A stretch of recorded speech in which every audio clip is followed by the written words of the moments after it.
할렐루야. 우리 십자가의 복음으로 5번째 메시지를 나누고 있는데,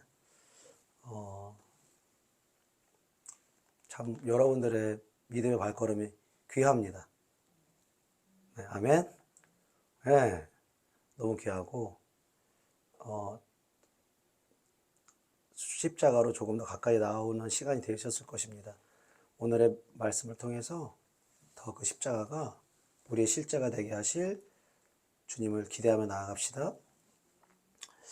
우리가 지난 시간에 나눈 것처럼 사람이 의롭게 되고 구원을 받는 것은 나의 행위에 있지 않고 믿음으로 된다 라고 말씀하시면서 나의 행위를 믿는 것이 아니라 나를 위해 행하신 그리스도의 행위를 믿는 믿음으로 우리가 의롭게 되는 것이죠.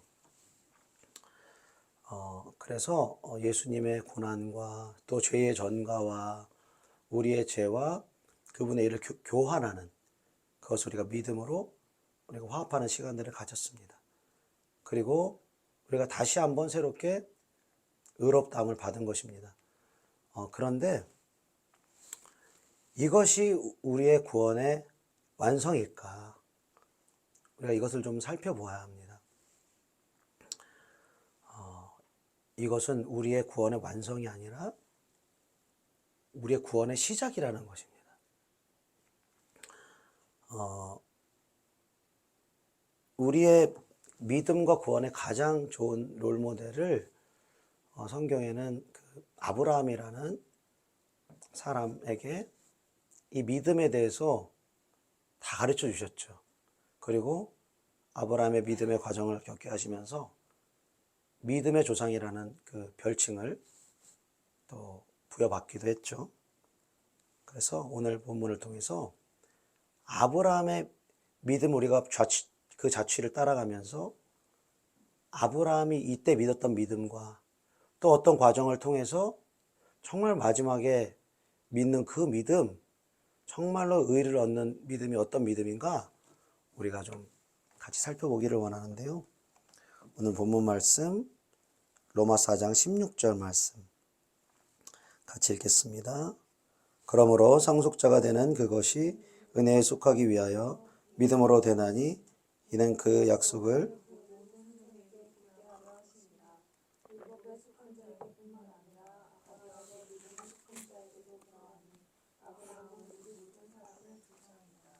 아멘. 아브라함은 우리 모든 사람들의 믿음의 조상이라는 거예요. 아브라함이 간 그대로만 가면 된다는 거예요. 그대로만 가면 하늘에 우리가 천국에 가는 구원을 얻을 뿐만 아니라 이 땅에서도 잘 되는 그런 축복을 받을 수가 있다는 것입니다. 그래서 아브라함의 믿음의 여정 우리가 살펴볼 필요가 있다는 것이죠. 오늘은 좀 창세기 말씀도 같이 좀 찾아보면서 좀 말씀을 나눠보고자 합니다. 우리 그에 앞서서 로마서 4장 2절로 3절 말씀 한번 읽어보겠습니다. 로마서 4장 2절로 3절 시작. 만일 아브라함이 행위로서 의롭다 하심을 받았으면 자랑할 것이 있으려니와 하나님 앞에서는 없느니라. 성경이 무엇을 말하느냐? 아브라함이 하나님을 믿음에 그것이 그에게 의로 여겨진 바 되었느니라. 아멘. 아브라함은 자신의 행위로서 의롭다 하심을 받은 것이 없다라고 말하고 있어요. 그렇게 자신의 행위로서 의롭다함을 받을 것 같으면 자랑할 것이 있지만 하나님 앞에서는 자신의 행위로 의롭다 하심을 받을 수 없기 때문에 자랑할 것이 없다 말씀하시면서 아브라함이 하나님을 믿음에 그것이 그에게 의로 여겨졌다라고 하는데, 성경이 무엇을 말하느냐라고 했을 때 구약 성경의 창세기에서 이 본문 말씀이 나오는 거죠. 이 아브라함이 하나님을 믿음에 그것이 그에게 의로 여겨진 바 되었다. 이것은 창세기 15장 6절의 말씀입니다. 그 배경을 여러분 잘 아실 것입니다. 이때는 아브라함이 아니죠. 아브람이죠. 아브라함이 이제 하나님께서 그래요. 너는 지극히 내가 너의 큰 상급이다. 그랬을 때 아브라함이 약간 투정 섞인 말투로 난 자식이 없어요. 내 종을 뭐 양자로 삼든지 자식이 없는데 어떡합니까? 그랬을 때 아니다, 네 몸에서 자손이 나올 것이다 라고 말하면서 이제 아브라함을 이제 밖으로 데리고 나가는 것이죠. 그리고 하늘에 수많은 별들을 보여주시면서 이 별들을 봐라, 네 자손이 이와 같이 많아질 것이다. 그랬더니 창세기 15장 6절에 아브라함이 여호와를 믿으니 여호와께서 이를 그로 여기셨다, 이렇게 말씀하시는 거예요. 자, 아들 하나 주시는 거를 믿지 못합니다. 믿지 못하고 있죠? 의심하고 있는 거예요. 그런데 자, 자식 하나가 없는데 네 자손이 별과 같이 많아지라. 이거 어떻게 믿었을까요? 뭐 믿습니다, 믿습니다 뭐 계속 고백해서 됐을까? 이거 아브라함의 믿음이 아니고요, 하나님이 은혜로 그냥 주신 믿음인 것입니다. 그러니까 믿겠습니다 이게 아니라 그냥 믿어지게 하시는 거예요. 네. 우리의 믿음도요, 사실은 이런 믿어지게 하시는 은혜가 있는 거예요. 내가 믿었다 이렇게 할 수가 없는 거예요. 우리가 처음에 교회 왔을 때 뭐 아무것도 모르죠. 그래서 믿음도 없다가 계속 예수님 얘기 듣잖아요. 예수님이 너를 위해 죽으셨다, 예수님이 부활하셨다, 예수님 때문에 용서받았다, 이렇게 계속 듣고 또 은혜도 받고 또 회개도 하고 이렇게 하다 보니까 자연스럽게 예수님이 나를 위해서 죽으셨다라는 게 어떻게 되는 거예요? 믿어지는 거예요, 그냥. 그러니까 이 믿음은 막 어떻게 보면 막 굳건한 믿음이다, 막 놀라운 믿음이다 이렇기보다는 그냥 너무 당연한 거예요. 그냥 천국과 지옥이 있다는 것도 당연한 거고, 그냥 예수님이 우리를 위해서 죽으신 거에 그냥 너무 당연한 거예요. 너무 들어왔고 또 그 안에 우리에게 은혜를 허락하셨기 때문에 그냥 믿어지게 하신 것이죠. 그렇죠? 지금 아브라함의 믿음이 이거예요. 지금 별을 봤는데 자식 하나 없다고 지금 막 투정을 하는데 갑자기 네 자손이 이와 같이 많아지리라. 아브라함의 믿음을 어떻게 믿겠습니까? 그냥 하나님이 믿음을 그냥 주신 거예요, 여기다가. 그러니까 이것은 아브라함 편에서는 아무것도 한 게 없는 거예요. 하나님이 일방적으로 믿음을 주신 것이고, 거기에 대해서 아브라함의 뭔가를, 믿음에 대한 행함을 보일 필요가 없는 거예요. 그냥 하나님 주신 믿음을 그냥 가지고만 있으면 되는 것이죠. 자, 이것이 바로 첫 번째 믿음인 거예요. 우리의 첫 번째 믿음인 것입니다. 첫 번째 믿음이라고도 표현하고 첫 번째 의라고도 표현합니다. 자, 그리고 나서 로마서 4장 18절로 22절에 두 번째 의, 두 번째 믿음이 나옵니다. 우리 로마서 4장 18절로 22절 같이 시작. 아브라함이 바랄 수 없는 중에 바라고 믿었으니 이는 내 후손이 이 같으리라 하신 말씀대로 많은 민족의 조상이 되게 하려 하심이라. 그가 100세나 되어 자기 몸이 죽은 것 같고 사라의 태가 죽은 것 같음을 알고도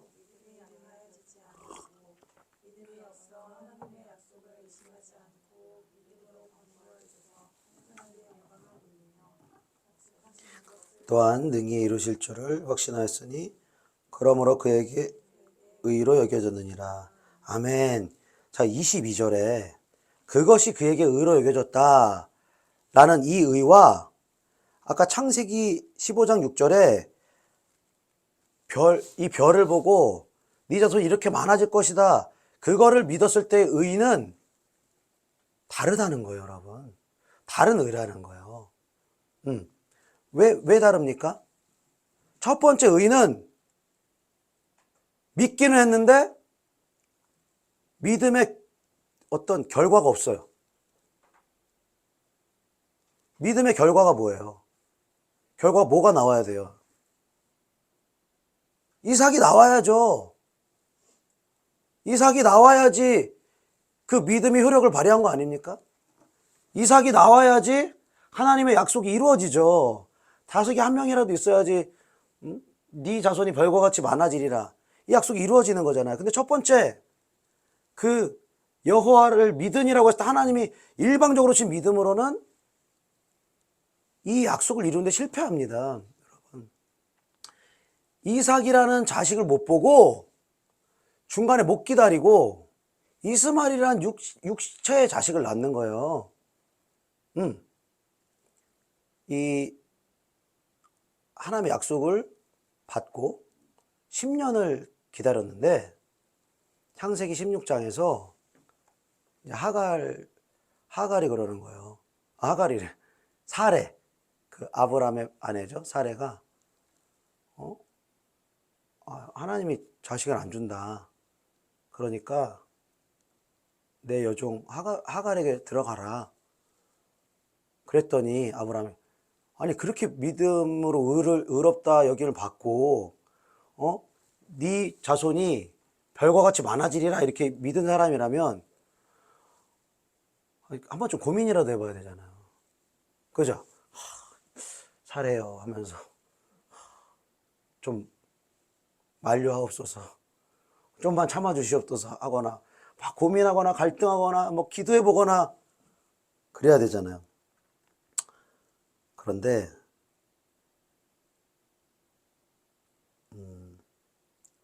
성경에 보니까 뭐라고 그래요? 사레가 말하자마자 아브라함이 사레의 말을 들으니라. 그냥 단칼에 들어버리는 거. 고민도 갈등도 전혀 없이 들어버리는 거예요. 그러니까 정말로 아브라함이 확신하고 있던 이 내 자손을 통해서 민족이 별과 같이 많아지리라, 이 약속을 실제로는 온전히 믿었던 거예요? 못 믿었던 거예요? 못 믿었던 거예요. 그리고 나이는 더 들어가지, 또 막 얼마나 지쳤겠어요. 10년을 기다리면서 이제 애도 낳을 수 있는 나이가 아니고, 그러니까 하나님 원망도 되고 갈등도 되고 막 이런 거예요. 그러니까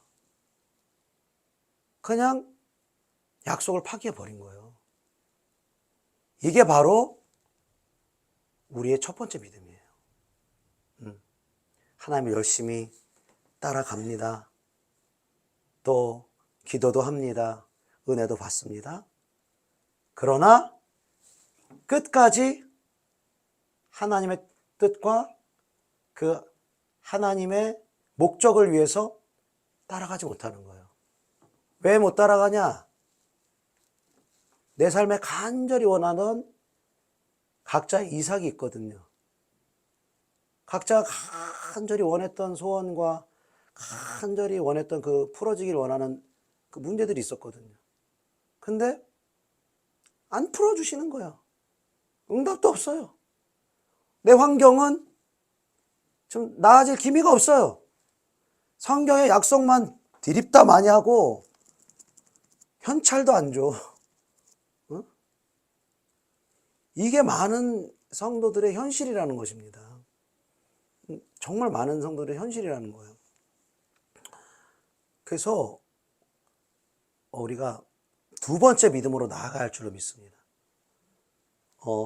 우리가 방금 전에 읽은 로마서 4장 18절 보니까 아브라함이 바랄 수 없는 중에 바라고 믿었대요. 그리고 100세나 되어 자기 몸이 죽은 것 같고 사라의 태가 죽은 것 같음을 알고도 믿음이 약해지지 않았대요. 믿음이 없어 하나님의 약속을 의심치 않고 믿음으로 견고해져서 하나님께 영광을 돌렸대요. 약속하니 그것을 또한 능히 이루실 줄을 확신했대요. 언제? 몇 살 때? 100세가 되어서 100세 전의 믿음으로는 이렇게 할 수 없다는 거예요. 바랄 수 없으니까 믿지 못하고, 사라의 태가 죽은 것 같으니까 이스마엘 그냥 낳아버리고, 믿음이 없어서 하나님의 약속을 의심하고, 지금 이 읽은 말씀에 반대되는 불신앙을 보였다고요, 아브라함이. 자, 하나님께서 아브라함을 처음에 부르실 때의 장면을 봅시다. 창세기 12장의 내용인데요. 너는 너의 고향과 친척과 아버지 집을 떠나 내가 내게 명하는 곳으로 땅으로 가라. 내가 너로 큰 민족을 이루고 내게 복을 주어 내 이름을 창대하게 하리니 너는 복이 될지라. 너를 축복하는 자에게는 내가 복을 내리고 너를 저주하는 자에게는 내가 저주하리니 땅의 모든 족속이 너로 말미암아 복을 얻을 것이라. 이렇게 말씀하시면서 아브라함을 불러내신단 말이에요. 자, 아브라함을 부르신 이유가 뭡니까? 하나님의 목적이 뭡니까?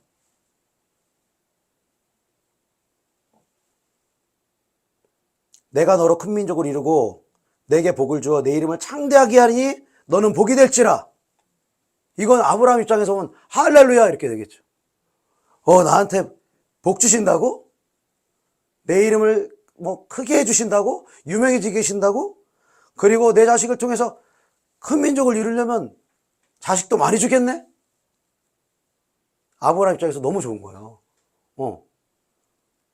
근데 3절에 땅의 모든 족속이 너로 말미암아 복을 얻을 것이니라. 아브라함이 이게 관심이 있었을까 없었을까? 여기에도 관심이 있었을까? 땅의 모든 족속이 아브라함을 통해서 복을 받는데 관심이 있었을까? 아니면 자기가 복 받고 자기가 자식 많이 생기는데 초점이 있었을까요, 여러분? 자기 자신한테 초점이 가 있었던 거예요. 아브라함은. 복줘? 많은 민족이 이루어져? 많은 민족을 이루시는 하나님의 뜻이 아니라 많은 민족을 이루려면 자식 주시겠지. 많이 주시겠지. 그냥 내 소원, 내 뜻 이루는 거에 여기 초점이 맞춰져 있는 거예요. 그런데 똑같은 말씀에 갈라디아서 3장에 보니까 하나님이 이방을 믿음으로 말미암아 의로 정하실 것을 성경이 미리 알고 먼저 아브라함에게 복음을 전했대요. 복음을 전하되 모든 이방인이 너로 말미암아 복을 받으리라 하였느니라. 즉 뭐예요? 아브라함에게 너를 통하여서 모든 민족이 복을 받게 될 것이라는 말은 너를 통하여 너의 믿음을 통하여서 모든 열방이 구원을 얻게 하겠다. 복음을 통해서 구원을 얻게 하겠다. 이 엄청난 약속을 주신 거예요. 아브라함 개인의 구원, 아브라함의 개인의 소원, 개인의 자식 하나 얻는 것, 여기에 머무르는 것이 아니라 너를 통해서 모든 열방에 있는 민족들이 구원을 받게 할 것이다. 이게 하나님께서 아브라함을 부르신 목적이요, 아브라함을 향한 계획이요, 아브라함에 대한 하나님의 비전이라는 것입니다. 그러나 아브라함은 깨닫지 못하는 거예요. 하나님 말씀하시니까 그래 그렇게 될 수도 있겠지만 마음의 중심에는 자식 언제 주시나, 내 소원 언제 이루어지나, 내 꿈 언제 이루어지나, 내 어려운 형편 언제쯤 벗어나나, 여기에 중심이 가 있는 거예요. 그래도 신기한 게 창세기 쭉 12장부터 보면은 하나님은 계속해서 이 너를 통해서 모든 민족에 대해서 계속 말씀하시거든요. 네 자손이 많아지리라. 그러면 거기에 대한 언급이 아브라함이 그럼 어떻게 복을 주실까 물어봤다든지 그런 게 없어요. 근데 이런 말은 자주 해요. 아, 나 자식 없어요. 나 자식도 안 주셨잖아요. 이런 고백이 있는 거예요. 그러니까 그 중심에 하나님의 뜻과 하나님의 약속이 아닌 자기의 뜻과 자기의 이루고자 하는 소원이 주인되어 있는 거예요.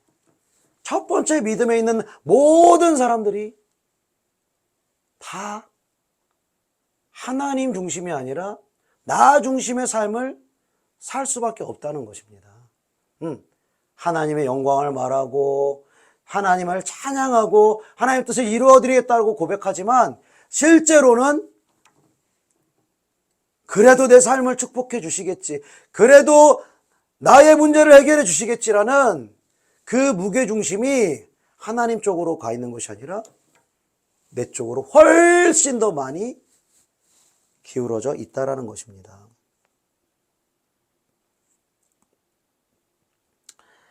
자, 하나님께서 우리를 부르시고 또 우리를 구원하시기 위해서 독생자 예수 그리스도를 내어주신 이유가 뭐겠습니까, 여러분? 여러분의 구원을 위해서입니까? 맞죠? 아니라고는 할 수 없죠. 여러분의 구원을 위해서 맞아요. 여러분의 또 축복 주기 위해서 맞습니다. 여러분, 축복이 어떻게 오는 것인지 압니까, 여러분? 아까 우리가 찬양할 때 평안함과 소망은 이렇게 말했잖아요. 평안함과 소망은, 평안함과 소망과 축복이 여러분 어떻게 오는지 아십니까? 여러분, 죄가 있는 사람에게는 평안이 없습니다. 소망도 없습니다. 하나님의 축복 절대로 올 수가 없어요. 예수의 피로 우리의 죄를 씻겼기 때문에 우리에게 평안이 올 수 있는 것입니다. 우리에게 축복이 올 수 있는 거예요. 예수로 말미암아 우리에게 모든 좋은 것들이 다 오는 거예요. 할렐루야. 자, 우리의 구원을 위해서도 죽으셨고 우리를 저주에서 축복으로 옮기시기 위해 죽은 것도 맞습니다. 그러나 하나님의 본래의 마음은 뭐예요? 나의 구원이 목적이 아니라 우리를 구원해서 너로 말미암아 모든 민족이 구원을 얻게 하는 것. 이것이 저와 여러분을 향한 하나님의 계획이며 십자가의 목적이었다는 거예요. 많은 성도들이 여전히 내 문제에만 이게 심취되어 있는 것을 봅니다. 내 구원만 바라보는 것을 봅니다. 아, 나는 예수님 영접했지, 세례 받았지, 봉사도 많이 하지. 아, 그럼 목사님이 또 이렇게 구원 받았다고 하니까 구원 받았겠지. 근데 그 믿음으로 영혼들을 주께로 인도하는가? 응? 영혼들에게 복음을 전하는가? 응? 영혼들을 불쌍히 여기며 지옥 갈 영혼들을 불쌍히 여기며 그들을 위해 기도하는가? 그러지 못하는 경우들이 너무나 많다는 것입니다.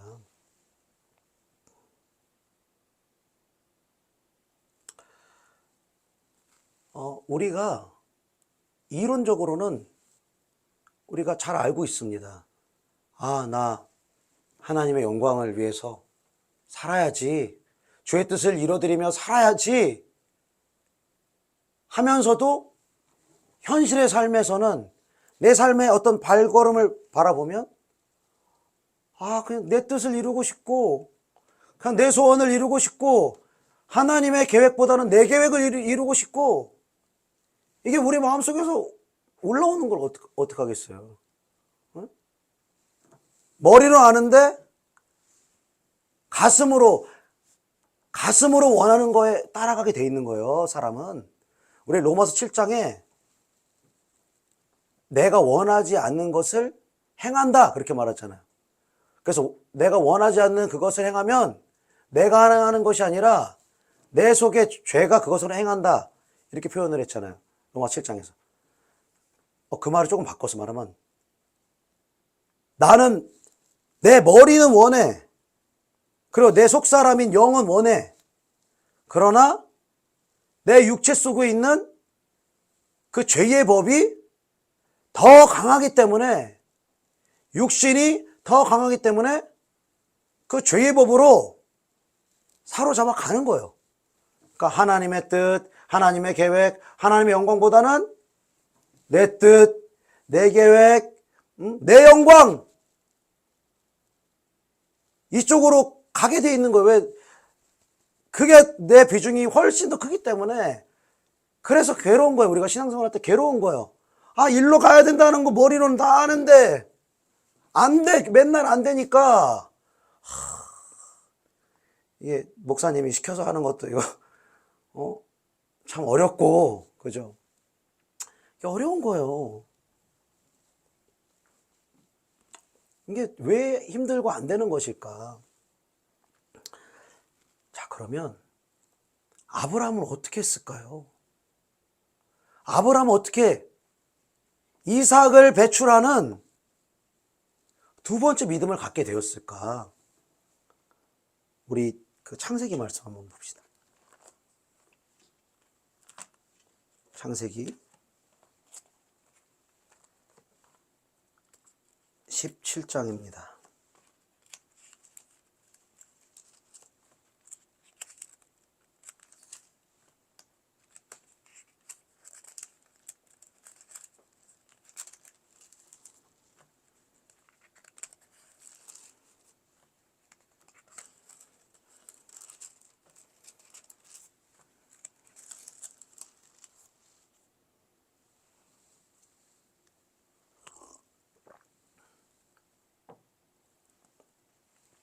자, 창세기 16장의 내용은 이제 하나님의 약속을 기다리지 못하고 육체의 자녀 이스마엘을 낳는 거예요. 그리고 아브라함의 나이가 86세예요. 그리고 성경은 이렇게 한 장을 건너뛰는데 13년이나 소요가 됩니다. 그럴 때가 많아요. 수십 년이가 훅 가는 거예요. 자, 창세기 17장 1절에 아브라함이, 같이 읽어봅시다. 17장 1절. 아브라함이 99세 때에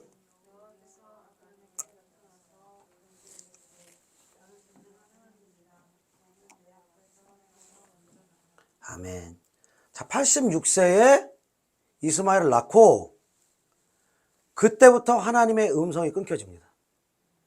그때부터 아브라함은 하나님과 상관없는 삶, 하나님의 약속과는 상관없는 삶, 하나님의 임재와는 상관없는 삶을 사는 거예요. 자기의 노력으로, 자기의 뜻으로, 자기의 경험으로 그렇게 살아가는 거예요. 그리고 아브라함이 뭔가를 더 하나님 앞에 의롭게 하는 행위를 해서 그런 것이 아니라 13년 만에 갑자기 하나님께서 다시 나타나십니다. 다시 나타나셔서 너는 내 앞에서 행하여 완전하라. 이제 행할 게 있다라고 말씀하시는 거예요. 그리고 창세기 17장 5절 6절 읽어봅시다. 시작. 이제후로는 내 이름을 아브라함이라 하지 아니하고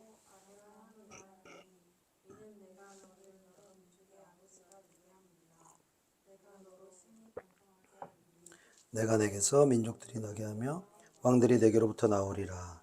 아멘. 자, 하나님도 나타나셨으면 좀 다른 얘기 좀 하시지. 그 전에 다 했던 얘기 또 하시면서 거기 덧붙여가지고 뭐라고 그러냐. 이름을 바꿔주세요. 아브라함이라고 하지 말고 아브라함이라고 그래라. 그러니까 아브라함의 의미는 내가 너를 여러 민족의 아버지가 되게 하려 함이라. 하나님께서 아브라함을 부르신 목적을 다시 말씀하시는 거예요. 그냥 너에게 자식 하나 주고 너의 인생을 축복하게 하고 너의 어떤 구원을, 너의 구원을 위해서만 너를 부른 것이 아니라 여러 민족의 아버지가 돼서 열방을 구원하는 믿음의 조상이 되게 하려는 게 내 뜻이야. 그렇게 말씀하시고 내가 너로 심히 번성케 하겠다라고 그 다음 말씀하시는 거예요. 그리고 나중에 보면 이삭도 언급을 합니다. 이삭을 반드시 또 아브라함이 못 믿고 거기 어디예요? 17절 18절 한번 읽어봅시다. 17절 18절. 여러 민족의 왕이 되리라 그러니까 17절 18절 같이 시작. 아브라함이 엎드려 웃으며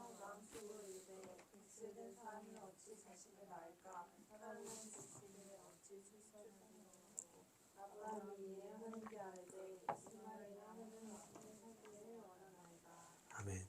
아브라함이 지금 믿음이 있어요, 없어요?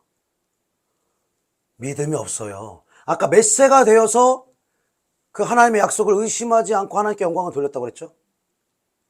100세가 됐을 때라고 그랬어요. 즉 99세까지 자기의 힘으로, 자기의 노력으로, 자기의 결단으로 하나님을 따를 때에는 하나님의 약속을 온 열방을 구원한 통로뿐만 아니라 자식 하나 주는 것도 믿을 수가 없는 거예요. 자, 그런데 하나님께서 그전에는 아브라함에게 뭘 요구를 안 하세요.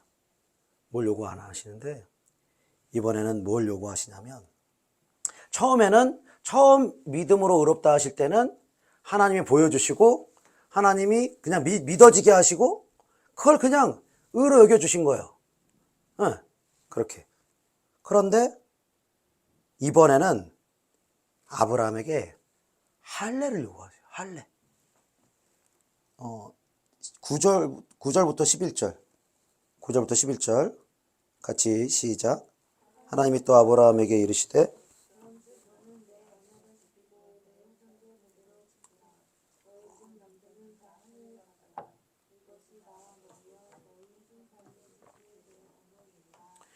너희는 보배를 베어라. 이것이 나와 너희 사이에 언약의 표징이니라. 아멘.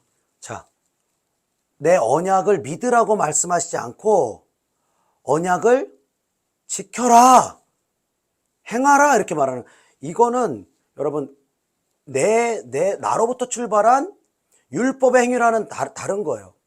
하나님이 말씀하시고 믿음을 주는 그것에 대해서 믿음으로 행하는 것에 대해서 말씀하시는 거거든요. 그 믿음의 행함을 이제 갖춰야 되는데 할례를 받으라고 합니다. 할례라는 게 원어의 의미를 보면 잘라내다, 파괴하다 이런 의미예요. 그래서 그 포피를 이렇게 벗겨내는 거잖아요. 여러분, 벗겨낸다는 것이 피를 보는 것입니다. 피를 보는 거. 여러분, 그 당시 얼마나 이게 어려웠겠어요. 뭐 전문 의사도 아니에요. 한 번도 해본 적도 없어요. 그리고 막 자기만 겨우겨우 하는 게 아니라 아브라함이 또 종들이 많거든요. 돈으로 산 종들 뭐 이렇게 뒤에 보면 나오거든요.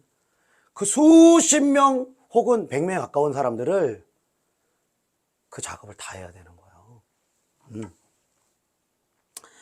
이 잘라내다 파괴하다라는 의미의 할례는 영적으로 보면 우리의 옛사람을 잘라내고 파괴하라, 그런 의미인 거예요.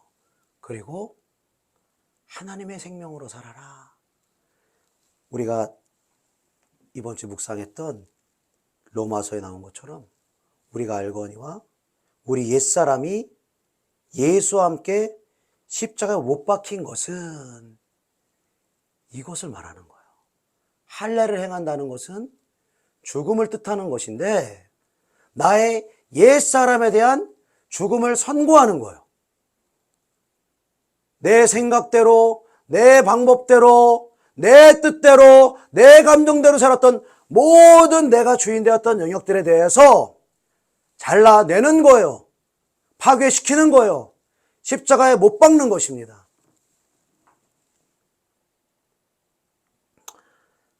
자, 여러분, 그러면 이 할례를 받지 않으면 어떻게 될까요? 할례 안 받아도 그 전에 창세기 15장에서 믿음으로 의롭다 함 받았잖아요. 그때 믿음으로 의롭다 함 받았는데 뭐 무슨 일 있겠어요? 우리 13절 14절 13, 14 같이 시작. 너희 집에서 난 자든지 너희 돈으로 할례를 받아야 하리니 이에 내 언약이 너희 살에 있어 영원한 언약이 되려니와 할례를 받지 아니한 남자 곧 포피를 베지 아니한 자는 백성 중에서 끊어지리니 그가 내 언약을 배반하였음이라. 아멘. 너희 집에서 난 모든 사람이 할례를 받아야 되는데 할례를 받지 않은 사람들은 백성 중에서 끊어지리니 그가 내 언약을 배반하였음이라. 백성 중에서 끊어진다는 말이 뭐예요? 그냥 이 땅에서의 목숨을 끊어버리리라. 여러분, 이런 의미입니까? 이거 영원한 생명에 대해서 말하는 거예요. 영원한 생명이, 우리가 영원한 생명을 얻었지만 그것이 언약을 배반하면 끊어질 수도 있다는 것입니다. 우리가 성경에는 우리 여러 차례 이 구원론에 대해서 말씀을 드렸습니다. 성경에 구원론이 두 가지가 있는데 한 가지는 한 번 구원받으면 영원히 구원을 받는다. 이러한 교리가 있습니다. 우리 합동측이라든지 여기서 믿는 구원론이에요. 그리고 한 번 구원받았도 버림받고 지옥 갈 수 있다 라고 가르치는 것이 감리교나 성결교의 교리인 거예요. 근데 두 가지의 내용이 성경에 다 있어요. 다 있어요. 그래서 이게 복잡한 거예요. 그래서 서로 싸우는 거거든요. 여러분, 아브라함의 의를 우리가 살펴볼 때 첫 번째 의는 하나님이 그냥 주시는 의였어요. 그냥 주시는 의, 아무런 대가 지불을 하지 않고 주시는 의예요. 그러나 이 상태에서는 하나님의 뜻을 이룰 수가 없어요. 하나님의 약속을 이루어 드릴 수가 없어요. 하나님의 나라를 위해서 쓰임 받을 수 없어요. 왜? 내가 주인이고 내가 왕이고 내가 이렇게 커 있는데 하나님을 위해서 나를 헌신할 수가 없는 것입니다. 그래서 첫 번째 믿음, 첫 번째 의에 있는 수많은 사람들이 하나님의 백성 중에서 끊어지고 심판을 받게 될 것입니다. 그게 누가복음에서 구원을 받는 자가 적으니까 물어봤을 때 예수님 뭐라고 말씀하세요? 들어가기를 힘써라 그러면서 거기를 들어가려고 해도 못 들어갈 자가 많다. 근데 못 들어가는 자가 형식적인 썬데이 크리스찬이냐? 그렇지가 않아요. 다 주님 앞에서 열심히 내고 그리고 선자 노릇도 하고 능력도 행하고 교회를 한 자리씩 다 차지하는 사람들인 거예요. 첫 번째 의인 사람이 모두 하나님의 백성 중에서 끊어진다? 저는 그렇게는 말할 수는 없습니다. 또 왜냐하면 예를 들어서 마지막 그 병환 중에서 마지막에 예수님 이제 겨우 영접하고 돌아가시는 분이라든지 특별한 예외의 경우들이 있는 거예요. 하나님은 지옥에 보내시거나 심판하시길 원하시는 분이 아니라 우리를 살리시기를 원하시는 분이에요. 그래서 독생자 예수님을 이 땅에 보내주신 거잖아요. 그러나 첫 번째 의에 속한 사람 중에 확실한 것은 많은 사람들이 하나의 백성 중에 끊어지고 영원한 지옥의 심판을 받게 될 것입니다. 여러분, 이게 정말 무서운 것입니다. 그러나 우리가 안심해야 될 것은 두 번째 의를 받은 사람, 두 번째 아브라함의 할례의 믿음을 받은 사람, 이 사람은 결코 버림받을 수 없다라는 것입니다. 이 사람의 구원은 절대로 취소될 수 없다라는 것입니다. 왜? 그 언약의 징표가 그에게 남아있기 때문에, 그 언약을 믿음으로 행했기 때문에 그는 결코 버림받을 수가 없다라는 것입니다. 여러분, 아브라함이 근데 놀랍게도 자, 하나님이 그전하고 다른 약속 하신 것도 아니에요. 똑같은 약속에서 훨씬 더 좀 심각하게 강도를 높여가지고 이름까지 원하지도 않는데 여러 민족의 아버지가 된다. 거창한 말만, 자식도 안 주고 거창한 약속만 또 하셨죠. 그리고 할례를 행해라. 할례 안 행하면 끊어지리라 이렇게 말씀하셨어요. 놀랍게도 아브라함이 할례를 합니다. 23절, 17장 23절 같이 시작. 다시 시작. 이 아브라함이 하나님이 자기에게 말씀하신 대로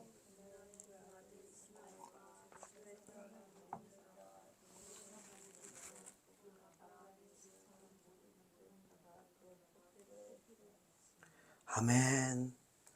아브라함이 자기뿐만이 아니라 이스마엘과 모든 자기 집에 있는 수십 명의 종들을 다 행했어요. 여러분, 이거 행하는 것 자체도 곤욕이지만 여러분, 이게 고대 사회입니다. 목축업을 하는 사회예요.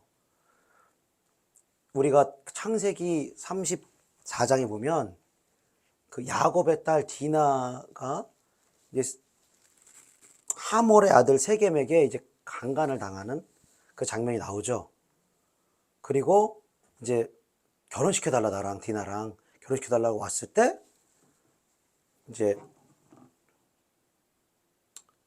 시므온과 레위가 우리는 할례 안 받으면 우리랑 화친할 수 없다. 할례 받으면 결혼을 승낙해 주겠다. 그랬어요. 그리고 그럼 좋다, 할례 받겠다. 그 민족이 몇 명이었는지 모르겠어요. 근데 최소 100명 이상이었겠죠. 최소한 100명 이상이었겠죠. 아니면 300명이 될 수도 있고, 남자만 해서. 근데 할례를 하게 되면 한 3, 4일 동안 움직일 수가 없어요. 못 움직여요. 그러니까 그 사이에 시몬과 레위가 가서 다 죽여버립니다. 그 수백 명이 될 수 있는 남자들을 다 죽이는 거예요. 그 할례를 한 사이에 다른 부족이 와가지고 아브라함과 그 아들과 모든 식솔들을 다 죽일 수 있는 상황인 거예요. 정말 심각한 상황인 것입니다. 그런데도 할례를 하는 거예요. 여러분, 이 할례한다는 말은 뭐예요? 이제는 나의 힘으로 살지 않겠습니다. 나의 계획으로 살지 않겠습니다. 나의 방법을 신뢰하고 살지 않겠습니다. 이제 하나님을 믿음으로 살겠습니다.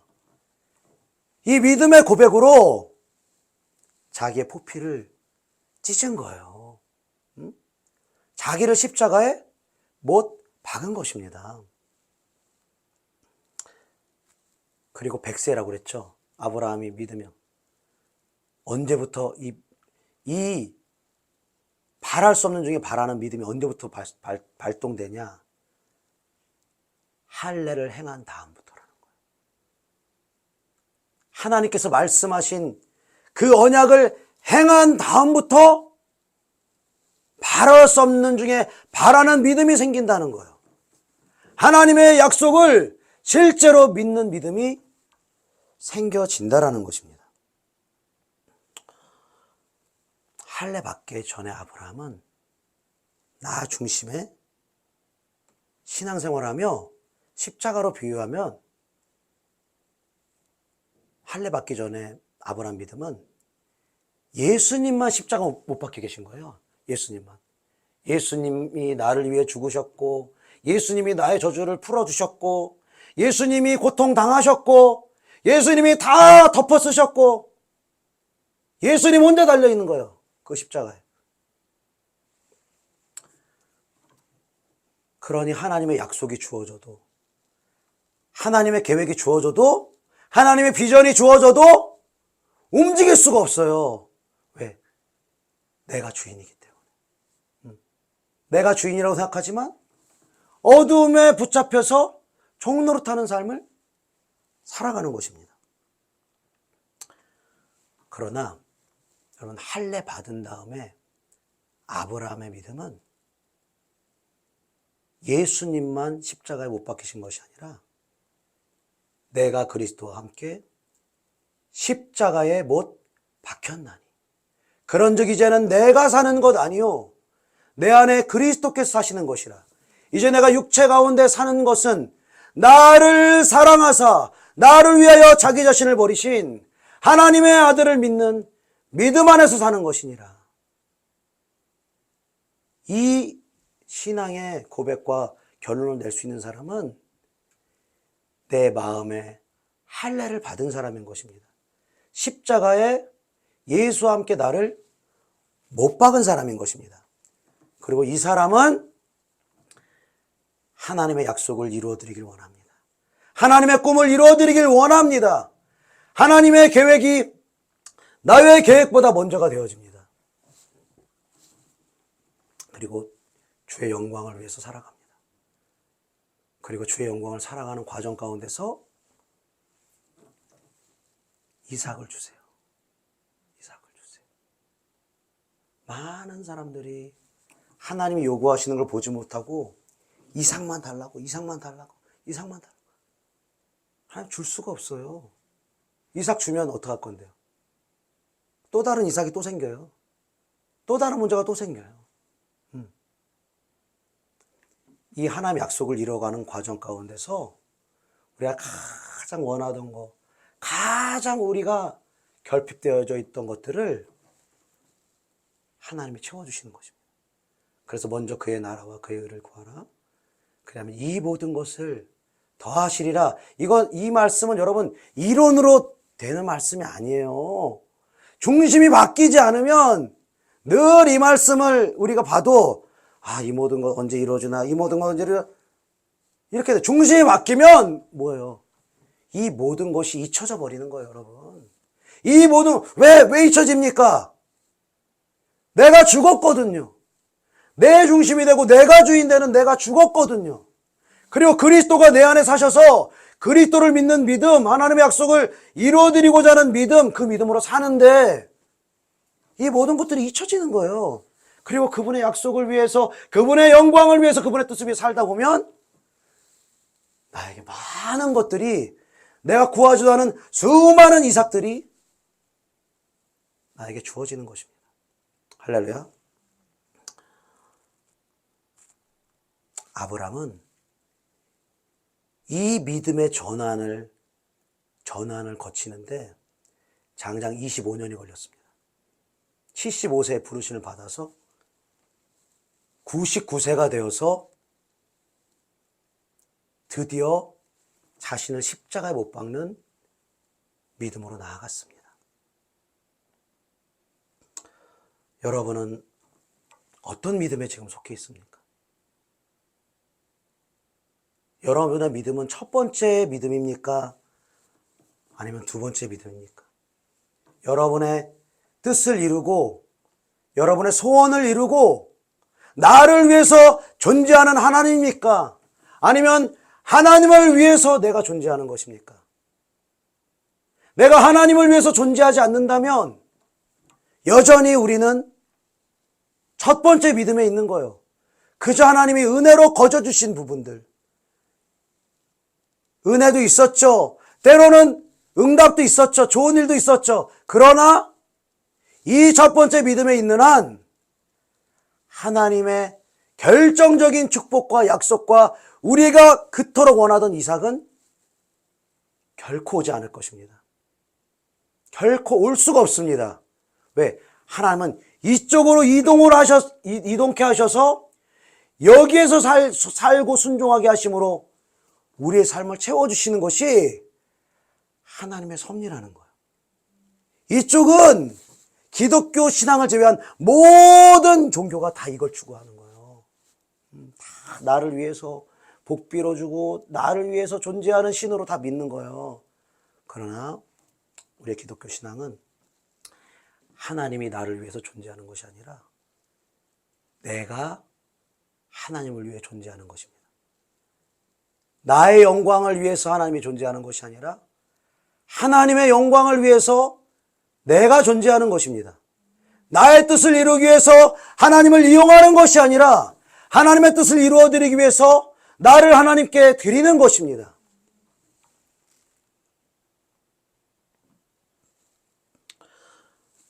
저도 이런 신앙의 어떤 고민들을 많이 하면서 왔던 것 같아요. 이제 어렸을 때부터 저는 이제 부모님이 바쁘셨거든요.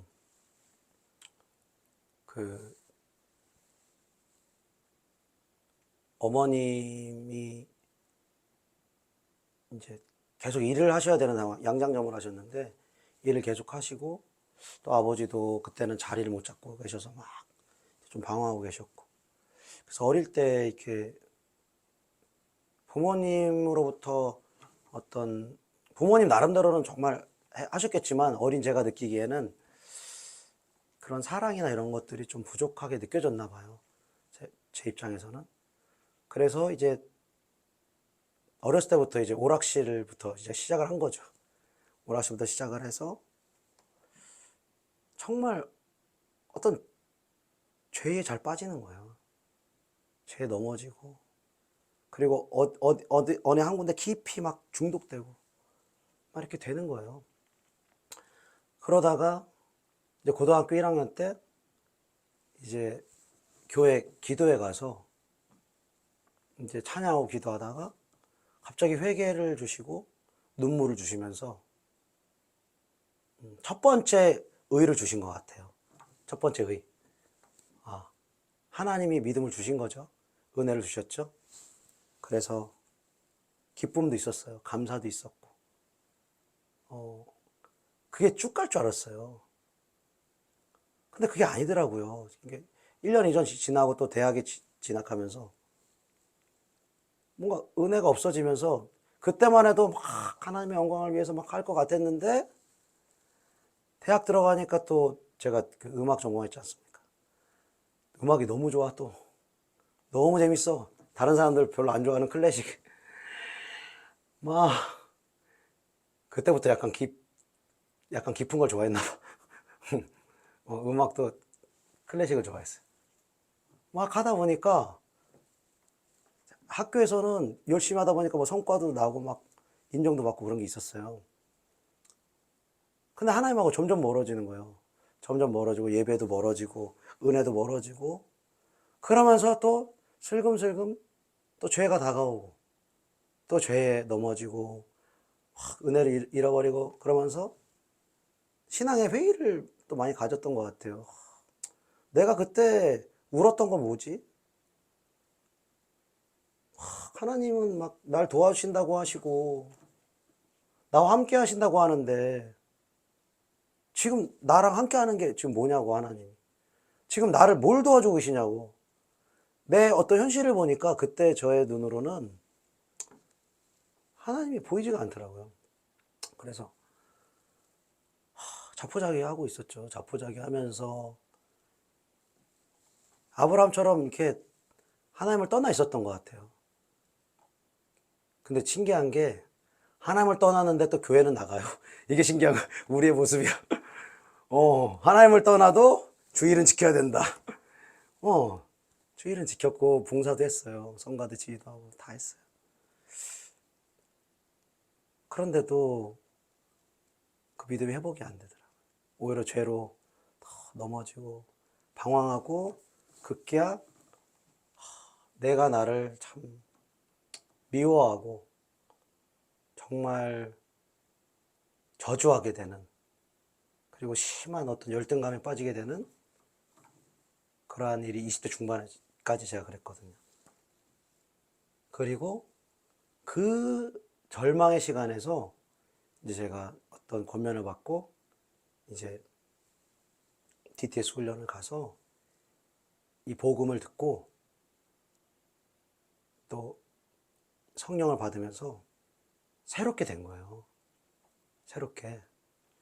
들어가기 전까지만 해도 제가 이제 그 훈련에 들어간 이유는 내가 죄로 지금 방황하고 있는데 내가 이렇게 죄로 방황하면 내 음악 인생에 너무 걸림돌이 되니까 여기 갔다 오면은 뭔가 죄의 문제가 좀 해결되면서 내가 음악으로 성공할 수 있는 뭔가 그런 과정이 되겠구나.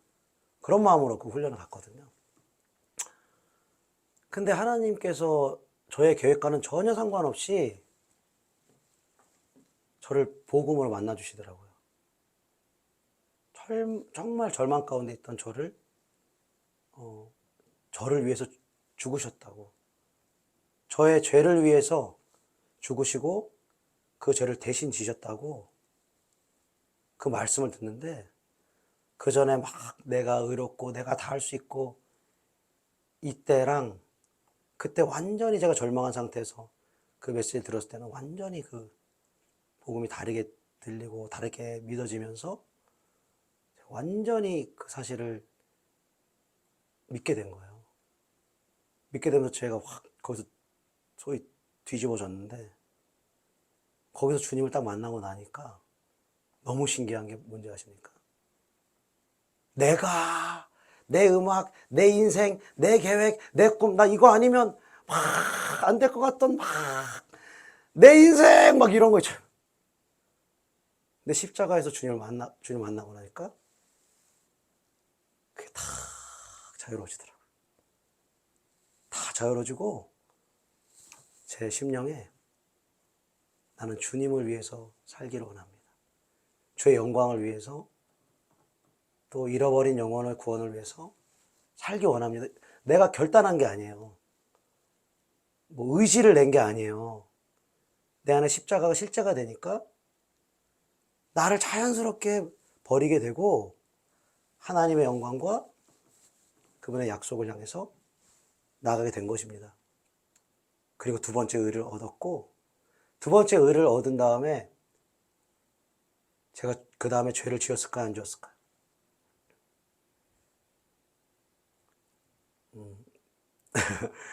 안 지었으면 좋겠지만 지었죠. 지은 것뿐만 아니라 많이 지었습니다. 그리고 방황할 때도 있었습니다. 목회자로 있으면서도 죄로 방황할 때가 있었습니다. 그러나 그 전하고 달라요. 그 전에는 늘 나를 보면서 나는 안 되고 나는 못하고 이렇지만, 그 두 번째 믿음과 두 번째 의를 얻은 이후로는 내가 방황하면서도 내 안에 굳건한 믿음이 뭐냐? 하나님이 나를 이렇게 세우실 거다. 하나님이 나와 함께 하실 거야. 하나님이 나를 붙들으실 거야. 그 믿음이 일어나는 거예요. 내 현실은 아닌데 내 속에서 그분이 믿음을 주시는 것이, 내가 너를 버리지 아니하리라, 내가 너와 함께 하리라, 내가 너를 도우리라, 그 소망과 믿음을 주시면서 결국에는 또 가장 어려울 때에 가장 필요한 기도와 영성의 훈련을 받도록 하나님이 인도하신 것입니다. 사랑하는 여러분, 오늘 우리가 마음의 할례를 하기를 원합니다. 여러분, 우리가 로마서 6장에서 예수와 함께 내가 죽었다 라고 할 때 그게 이해가 잘 됐습니까? 나는 지금 살아있는데 2000년 전에 예수가 나와 함께 죽었다. 여기까지 생각 안 해보셨습니까? 그럴 수도 있죠. 하나님의 차원에서 하시는 거예요. 그럼 예수님께 우리의 죄가 전가된 거 믿습니까? 우리 아직 2000년 후에 태어날 우리가 죄도 안 지었는데요. 어떻게 예수님한테 그 죄가 다 전가되죠? 하나님은 처음부터 끝까지 다 보시는 분이니까. 우리의 미래에 있을 모든 죄를 다 보시고, 그 죄뿐만 아니라 그 죄의 근본이 되는 우리의 육체를 십자가에 함께 못 박으셨다는 거예요. 그게 하나님의 선언인 거예요. 그러나 여기에는 우리의 믿음의 선언이 분명히 필요한 것입니다. 하나님이 이루신 일이라도 내가 자동으로 죽는 게 아니에요. 할례를 누가 해주는 게 아닙니다. 할례는 내가 해야 되는 거예요. 내가 내 살을 찢어야 되는 거예요. 내가 내 손에 못을 박아야 되는 거예요. 내가 나의 죽음을 시인하고 인정해야 되는 것입니다. 그래서 내가 주인 되어 살아가며 나를 위해서 하나님이 존재하게 하시는 그 나의 뜻, 나의 생각으로 살아가던 모든 나의 주인됨을 십자가에 넘겨드리는 것입니다. 죽음으로 넘겨드리는 것입니다. 할렐루야. 오늘이 성금요일이죠. 2000 몇 년 전에 예수님께서 십자가에 못 박혀 죽으셨습니다. 그리고 어쩌면 저와 여러분 가운데 이 예수님만 홀로 십자가 못 박혀 죽었다라고 믿으며 살아갔던 분들이 있을 수 있습니다. 나를 위해, 나를 위해, 나를 위해. 맞습니다. 그러나 하나님은 나를 넘어서 하나님의 약속, 하나님의 계획 안에서 모든 열방을 위해 죽으신 그 예수 그리스도를 바라보기를 원하시는 것입니다. 우리 찬양 같이 하나 하시고 우리 결단의 기도를 주님 앞에 올려드립시다.